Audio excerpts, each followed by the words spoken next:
My name is Colleen Grady. I do acupuncture and Chinese herbal medicine. You have energy that flows through your body. It's called qi, so your life force energy. Your qi is flowing in channels through all of the limbs, through your abdomen, and through organs. And in order for you to be feeling good and everything to work well, the energy needs to be flowing in the right quantity and smoothly through all the channels. When there's blockages, when there's imbalances, deficiencies of energy, or too much energy in one place, then you end up with symptoms.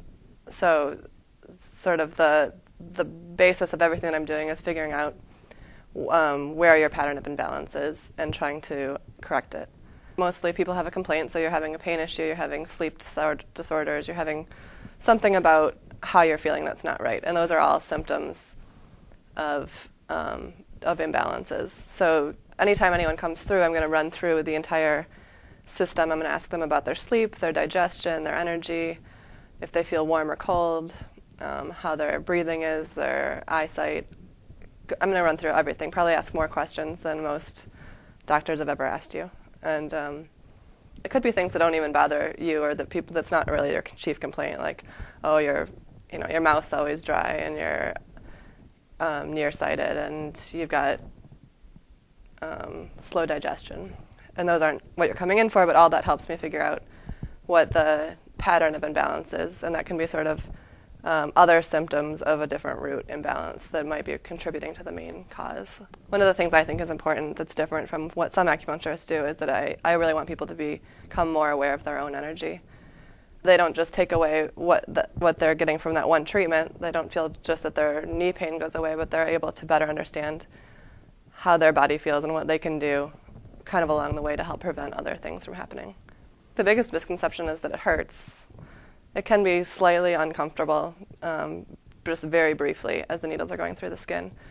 But the needles are very small. They're not like a hypodermic needle where you're getting a big shot. It's just like a very tiny, flexible, hair-thin needle. There's no negative side effects.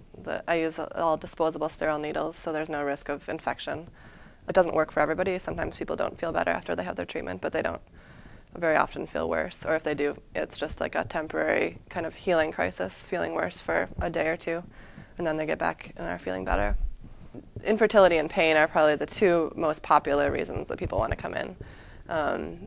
It's very successful at treating almost all pain issues for a couple of reasons. One, whenever there's a pain issue, that's an indication that there's a blockage of energy somewhere, almost always in the area where the pain is. So the needles go into the area around the pain or into the area of pain and help disperse that energy. So people often feel an immediate release in the pain or immediate improvement in the pain. And it also helps get the energy flowing through that area and releasing the muscles, opening up the joints for more of a long-term healing. So it's well known for treating pain, and it's pretty effective at it. I treat back pain, knee pain, neck pain, headaches.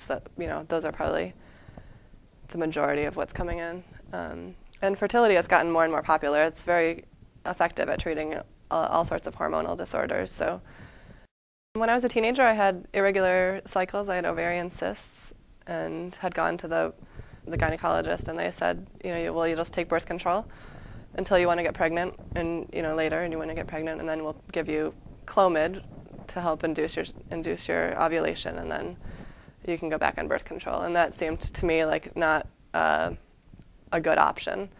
It was not getting to the root of why I was having irregular cycles, and birth control and taking hormones in general carries all sorts of side effects with it. So I started looking at other options, and I had a family that was open. My mom had always taken us to a chiropractor, and always had our doctor did naturopathic medicine and stuff. So I looked at some of those options and ended up having acupuncture when I was about 19, and it helped. It regulated my cycles, and brought on my periods. So then I started reading about it and got fascinated with it. It's a master's degree program, so I had to then start and finish my undergrad program and then go on to do my master's. So Chinese herbal medicine, it's a complement to the acupuncture. I would say almost all my patients, 75% at least of my patients, get herbs to go with their acupuncture. It kind of reinforces, well, in some cases it reinforces the effects of the acupuncture, and in some cases, like fertility, it actually is as important or more important than the acupuncture. One of the important things about what I'm doing is trying to get people to make lifestyle changes, which is important because their habits have led to them to have certain imbalances.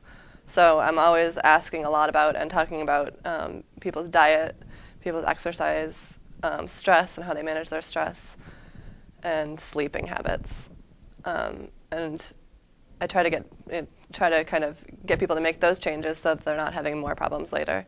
So they could be having headaches every day, and I can do acupuncture. If they keep coming in all the time, I can get their headaches to go away. But if they keep having a very stressful lifestyle, they're drinking 15 cups of coffee a day and, you know, eating a horrible diet and skipping meals, then as soon as they stop coming, they're going to start getting headaches again, because they're still maintaining all of these things that are causing them to be stressed out, to have headaches, to have tension. I want people to have lasting changes, to really like make a difference in their life, not just feel better for a short time. So I need them to try to eat an anti-inflammatory diet, try to eat certain things. You know, there's certain foods in Chinese medicine that have different energetic properties. So if you have a blockage in your liver, you might want to eat more sour foods, citrus things. If you have a blockage, a heart deficiency, bitter foods. So I'll sort of recommend specific foods for people, but also just try to make changes that are going to benefit them in general.